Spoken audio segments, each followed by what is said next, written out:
En la pequeña localidad costera de Torrevieja, al sur de España, la vida era mesurada y tranquila para Gustavo Mendoza Reyes. A sus 74 años podía decir con orgullo que había vivido una vida feliz junto a su esposa, Isabel Santos Cortes. Su historia comenzó en 1973, cuando el joven Gustavo, que en ese momento trabajaba como mecánico en el taller de automóviles de su padre, conoció a una encantadora chica en las fiestas locales de San Fermín. Isabel apareció en su pueblo de repente, supuestamente venía de Barcelona, donde creció en la familia de un rico comerciante. Su gracia, sus modales refinados y su extraordinaria belleza atrajeron inmediatamente la atención de los residentes locales. Se distinguía especialmente por su alta estatura y porte aristocrático, algo raro entre las mujeres locales. Muchos intentaron llamar su atención, pero ella eligió a Gustavo, un chico sencillo de una familia de clase trabajadora. Su romance se desarrolló rápidamente y 6 meses después se casaron en la iglesia local de Santa María. Gustavo recordó cómo Isabel insistió en una ceremonia modesta, sin invitados innecesarios y una celebración fastuosa. En aquel momento lo atribuyó a su modestia y delicadeza, aunque ahora, mirando atrás, empezó a notar que muchos detalles de su vida en común le planteaban interrogantes. A lo largo de 50 años de matrimonio, construyeron un auténtico imperio, desde un pequeño taller de reparación de automóviles hasta una red de modernos talleres a lo largo de toda la Costa Blanca. Isabelle demostró ser una talentosa financiera y gerente, y fue en gran medida gracias a su perspicacia comercial que su negocio floreció. Nunca pudieron tener hijos, pero Isabel siempre dijo que era lo mejor, podrían dedicar todo su tiempo el uno al otro y a su causa común. Las rarezas comenzaron a acumularse poco a poco, tan imperceptiblemente que Gustavo no les dio importancia durante mucho tiempo. Isabel nunca habló de su infancia, evitando hablar de su familia en Barcelona. Cada vez que Gustavo le ofrecía ir a su tierra natal o reencontrarse con sus familiares, ella siempre encontraba razones para negarse. Ella tampoco ha visitado nunca a un ginecólogo en su ciudad, prefiriendo acudir a citas en otras ciudades, explicando que no confía en los médicos locales. En el dormitorio, Isabelle siempre insistía en una iluminación tenue, e incluso en las noches más calurosas del verano prefería usar camisones cerrados. Ella cuidaba mucho su apariencia, visitaba regularmente a una esteticista y a una peluquera, pero nunca permitía que Gustavo estuviera presente durante estos procedimientos. Todas las mañanas pasaba al menos una hora encerrada en el baño.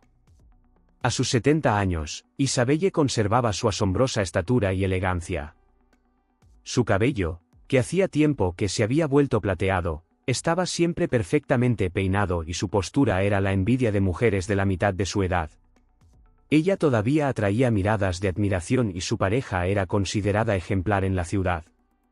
Nadie podría imaginar qué secreto se escondía tras la fachada de esta vida ideal y qué acontecimientos pronto pondrían su mundo patas arriba. Últimamente, Gustavo empezó a notar que su esposa se había vuelto aún más retraída y ansiosa. Ella habló largo rato por teléfono con alguien en un dialecto catalán que Gustavo no entendía bien, y cuando él apareció, ella interrumpió inmediatamente la conversación. En su oficina de su casa apareció una caja fuerte, cuya existencia no le dijo a su marido, y rápidamente escondió la llave, que Gustavo descubrió accidentalmente, diciendo que era de un viejo armario de su casa de campo. Todo comenzó un día normal de primavera cuando Gustavo estaba reparando el viejo tejado de su casa de campo cerca de Torrevieja. Mientras trabajaba, descubrió accidentalmente una pequeña caja de metal escondida entre las vigas del ático. La caja estaba cubierta de una gruesa capa de polvo, lo que indicaba que no había sido tocada durante muchos años. Su primer impulso fue llamar a Isabelle, pero algo lo detuvo, tal vez esa misma intuición que había permanecido silenciada durante años. Al bajar al garaje, Gustavo abrió con cuidado el hallazgo. Dentro había documentos amarillentos por el paso del tiempo y varias fotografías antiguas. Lo primero que me llamó la atención fue un certificado de nacimiento a nombre de Ignacio Ramón Ferrer, fechado en 1949, expedido en un pequeño pueblo cercano a Valencia. La desgastada fotografía mostraba a un joven cuyos rasgos despertaron una extraña inquietud en el alma de Gustavo, había algo esquivamente familiar en ese joven. Entre los papeles había certificados médicos de una clínica de Suiza, que databan de principios de los años 70. Los documentos estaban en alemán, pero algunos términos eran comprensibles incluso sin traducción: terapia hormonal, corrección quirúrgica. Las manos de Gustavo temblaban mientras comenzaba a juntar las piezas del rompecabezas. Las fotografías, dispuestas en orden cronológico, mostraban una transformación gradual. El joven de las imágenes se volvía cada vez más femenino. La caja también contenía una carta escrita a mano en español. Era un mensaje de despedida de un tal Ignacio a su familia, explicándoles que ya no podía vivir en una mentira y que iba a comenzar una nueva vida. La carta estaba fechada en marzo de 1972, un año antes de que Gustavo conociera a Isabel. Absorto en el estudio de los documentos, no se percató de cómo pasaban varias horas. El ruido de un coche que se acercaba lo sacó de su estupor. Era Isabel, que regresaba de la ciudad. Gustavo rápidamente guardó todo en la caja y la escondió en su armario de trabajo, cerrándola con llave. Necesitaba tiempo para procesar el hallazgo y decidir cómo proceder. Los siguientes días se convirtieron en una verdadera tortura para Gustavo.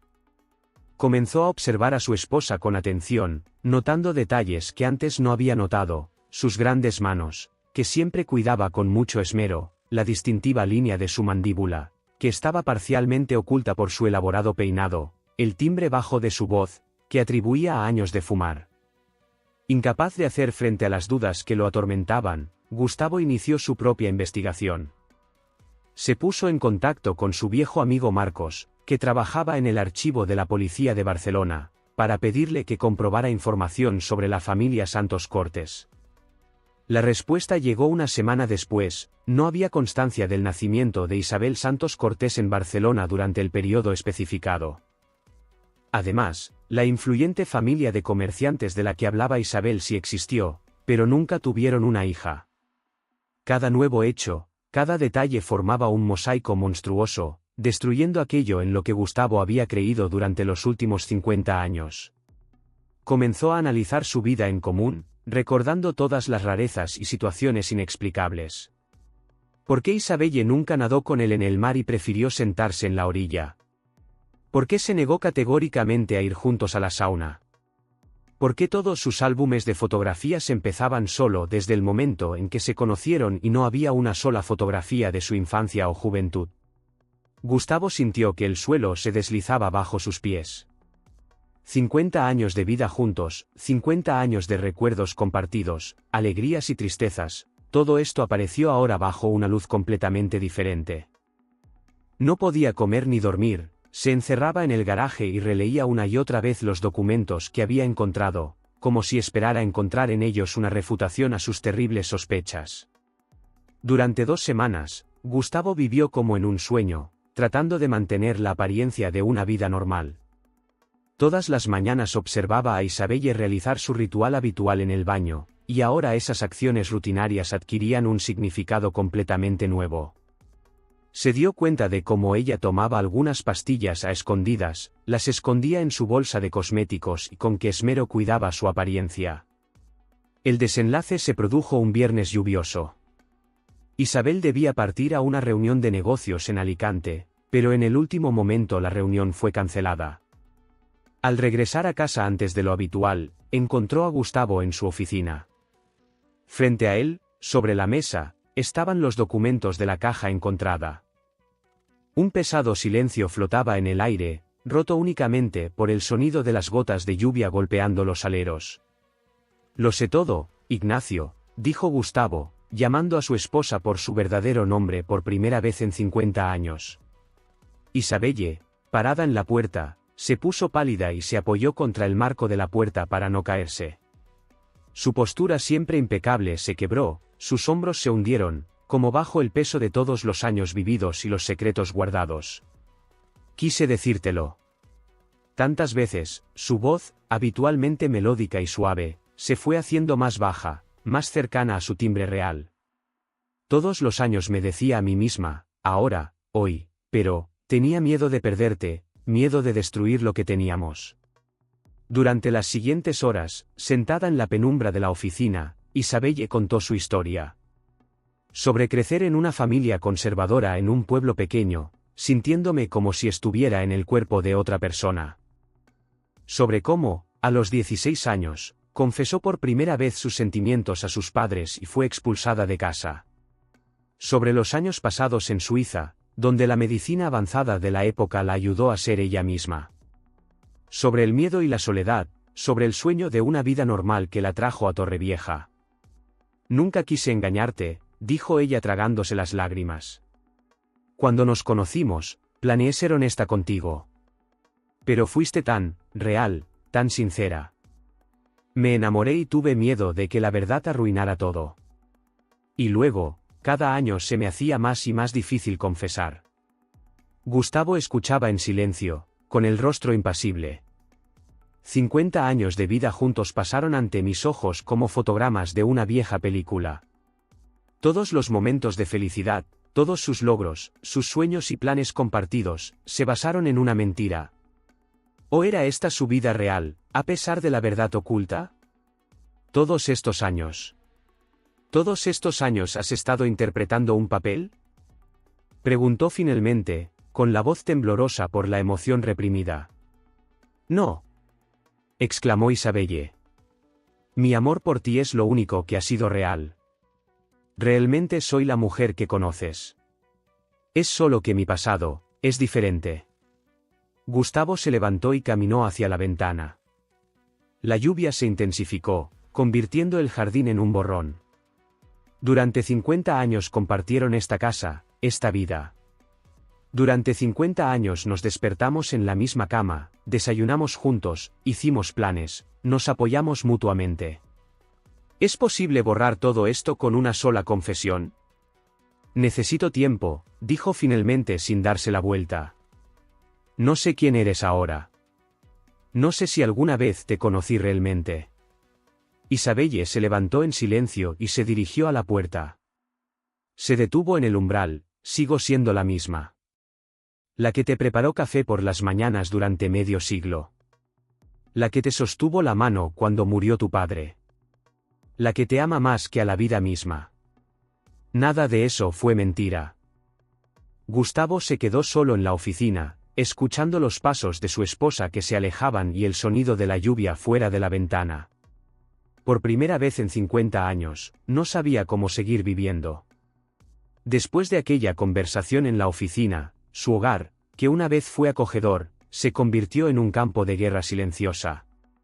Gustavo se mudó al dormitorio de invitados, incapaz de soportar estar cerca de un hombre al que sentía que no conocía en absoluto.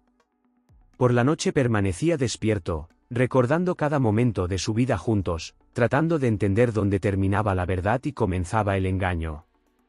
Isabelle intentó establecer contacto. Todas las mañanas ella todavía preparaba el desayuno para dos, dejando el café favorito de su marido en la mesa, pero Gustavo salía de la habitación solo después de que ella se iba a la oficina. No podía mirarla a los ojos, no podía oír su voz, que ahora le parecía falsa, como toda su vida. Una mañana, 2 semanas después de la revelación, Gustavo encontró en la mesa de la cocina un viejo álbum de fotografías que nunca había visto antes. Contenía fotografías de Isabel, o mejor dicho, Ignacio, antes de la transformación. Un niño, luego un adolescente de ojos tristes, un joven solitario en las calles de Barcelona, las primeras fotos después de las operaciones en Suiza. En la última página estaba escrito: siempre he sido yo mismo, solo que mi cuerpo no coincidía con mi alma. Este intento de explicación solo aumentó la ira de Gustavo. Tiró el álbum a la basura, pero luego lo sacó y lo escondió en el garaje. Una parte de su alma no podía destruir esta parte de su historia. Esa misma noche, por primera vez en mucho tiempo, le habló a Isabel. ¿Cómo pudiste? 50 años de mentiras. 50 años viví con un hombre que no existe. Yo existo, respondió Isabelle en voz baja. Todo lo que sabes de mí es verdad. Mis sentimientos, mis pensamientos, mis valores, todo esto es real. Lo único que ha cambiado es tu conocimiento de mi pasado. ¿Y nuestros planes de tener hijos? Durante todos estos años supiste que era imposible, pero me dejaste tener esperanza. Traté de insinuar que era mejor para nosotros no tener hijos. En ese momento no podía decir la verdad. Tenía miedo. ¿Tenías miedo? ¿Y yo? Tenía derecho a saber. Tenía derecho a elegir. La voz de Gustavo se quebró de rabia y dolor. En los días siguientes la tensión solo aumentó. Gustavo empezó a beber, primero por las noches, luego por las mañanas. Dejó de acudir a los talleres de reparación de automóviles y abandonó todos sus negocios. Viejos amigos intentaron comunicarse con él, pero él apagó su teléfono y pasó días enteros sentado en el garaje, clasificando cosas y documentos viejos, como si tratara de encontrar en ellos respuestas a sus preguntas. Isabelle también cambió. Su impecable peinado se volvió descuidado y dejó de cuidarse con el mismo esmero. Pasó horas sentada en su oficina, mirando fotografías antiguas de su vida feliz. Varias veces intentó hablar con su marido, explicarle sus sentimientos, contarle los años de sufrimiento antes de la operación, el miedo a ser rechazada, lo feliz que había sido todos estos años a su lado. Pero Gustavo no quiso escuchar. Cada intento de explicación terminó en un nuevo escándalo. Gritó que ella le había robado la vida, que todos sus recuerdos juntos estaban envenenados por mentiras, que se sentía engañado y traicionado. En respuesta, Isabelle solo lloró, repitiendo que su amor era verdadero, que siempre lo había amado con todo su corazón. Los vecinos empezaron a notar cambios en la otrora ejemplar familia. Los rumores comenzaron a extenderse por el pueblo. Alguien vio a Gustavo comprando whisky en el supermercado por la mañana, alguien escuchó gritos que venían de su casa. Isabelle intentó mantener las apariencias en público, pero sus ojos revelaban una profunda tristeza y cansancio. Todo se encaminaba hacia un desenlace inevitable. Ambos lo sintieron, pero ninguno podía imaginar lo trágico que sería el final de su historia. Aquella fatídica noche, la tormenta más severa de su tipo en muchos años azotó Torrevieja. El mar estaba embravecido, las olas se estrellaban contra las rocas de la costa con estruendo y el viento aullaba en las estrechas calles del casco antiguo. Gustavo estaba sentado en el garaje, terminando su segunda botella de whisky, cuando oyó que se abría la puerta principal de su casa. Isabelle regresó antes de lo habitual. Por la mañana recibió un sobre cuyo contenido le temblaban las manos. Alguien le había enviado fotos antiguas de una vida pasada con una nota: toda la ciudad debe saber la verdad. Se dio cuenta de que ya no podía vivir con el miedo a ser expuesta y que había llegado el momento de tomar la decisión final. Gustavo la conoció en la sala de estar. En la penumbra de la habitación, iluminada solo por los destellos de los relámpagos, su rostro parecía una máscara, distorsionada por el dolor y el alcohol. Sobre la mesa de café había un revólver, un viejo Smith Wesson que habían guardado en casa por seguridad durante todos esos años. Recibí una carta anónima, comenzó Isabel, con voz inusualmente tranquila. Alguien descubrió mi pasado y amenaza con contárselo a todo el mundo. Supongo que es una señal de que es hora de terminar este programa. Jugar. Gustavo sonrió amargamente. ¿Ahora llamas a nuestra vida una actuación? ¿Qué pasa con todas tus palabras sobre el amor verdadero? Nuestro amor fue real, Gustavo. Lo único real en mi vida. Pero estoy cansada. Cansada de esconderme, cansada de tener miedo, cansada de ver el odio en tus ojos. Isabelle caminó lentamente hacia la ventana. Un relámpago brilló detrás del cristal, iluminando su silueta. En ese momento se veía tan frágil y sola que Gustavo sintió un pinchazo en el corazón, un gesto tan familiar, una figura tan familiar. Durante 50 años amó a esta mujer, conocía cada uno de sus movimientos, cada rasgo de su rostro. ¿Sabes?, continuó Isabel sin darse la vuelta, cuando te vi por primera vez en las fiestas de San Fermín, supe que estaba perdida. Eras tan real, tan sincero. Había planeado simplemente empezar una nueva vida en una nueva ciudad, pero conocerte cambió todos mis planes. Me enamoré, Gustavo. Tanto que me olvidé de mis miedos. Pero me mentiste. Todos estos años. Sí, no te he contado nada sobre mi pasado, pero ¿eso hace que cada momento de nuestra felicidad sea menos real? ¿Cada sonrisa? ¿Cada caricia? ¿Cada segundo que pasamos juntos? Gustavo se levantó de su silla, tambaleándose. La habitación daba vueltas ante mis ojos, por el alcohol que había bebido, por las emociones abrumadoras, por el dolor insoportable en mi pecho. Tomó el revólver de la mesa. No sé quién eres, susurró. No sé si hubo siquiera un minuto de verdad en nuestras vidas. Soy a quien amaste durante 50 años, Isabelle se volvió hacia él. Las lágrimas corrieron por sus mejillas, pero su voz se mantuvo firme. Yo soy quien te amó cada segundo de estos 50 años. Esa es la única verdad que importa. Un trueno partió el cielo y por un momento la habitación se llenó de una luz brillante. En ese instante se miraron a los ojos, como el primer día de su encuentro, solo que ahora entre ellos se extendía un abismo de mentiras, dolor y 50 años de recuerdos compartidos. Perdóname, susurró Isabelle. Lamento no haber tenido el coraje de decirte la verdad antes. Lamento haberte amado tanto que tuve miedo de perderte. Sus palabras fueron ahogadas por otro trueno. Gustavo levantó el revólver con mano temblorosa. Por su mente nublada por el alcohol pasaron imágenes de su vida feliz, su primer encuentro, su boda, la inauguración de su primer servicio de coches, sus viajes, las tardes tranquilas en casa. El disparo se oyó simultáneamente con un trueno y por un momento nadie entendió lo que había sucedido. Gustavo, todavía con el revólver en la mano, miró a su esposa con los ojos muy abiertos. Isabelle miró lentamente la mancha roja que se extendía en su pecho, sus labios temblaban en un intento de decir algo, pero no salió ningún sonido. Ella dio un paso adelante, extendió la mano hacia su marido y se desplomó en el suelo. El sonido de la caída pareció sacar a Gustavo de su estupor. Él corrió hacia ella, arrojando a un lado su arma, y tomó su cabeza sobre sus rodillas. Sus ojos todavía estaban abiertos y no había acusación en ellos, solo amor y perdón sin fin. Mi amor, susurró con su verdadera voz baja, y estas palabras, dichas con tanta ternura, perforaron el corazón de Gustavo más agudamente que cualquier cuchillo. Los vecinos que oyeron el disparo llamaron a la policía. Cuando la policía irrumpió en la casa, encontraron una imagen desgarradora, Gustavo sollozando sobre el cuerpo de su esposa, besando su rostro y sus manos, rogándole que no se fuera, jurando que la amaba sin importar nada. La noticia de la tragedia se extendió rápidamente por todo el pequeño pueblo.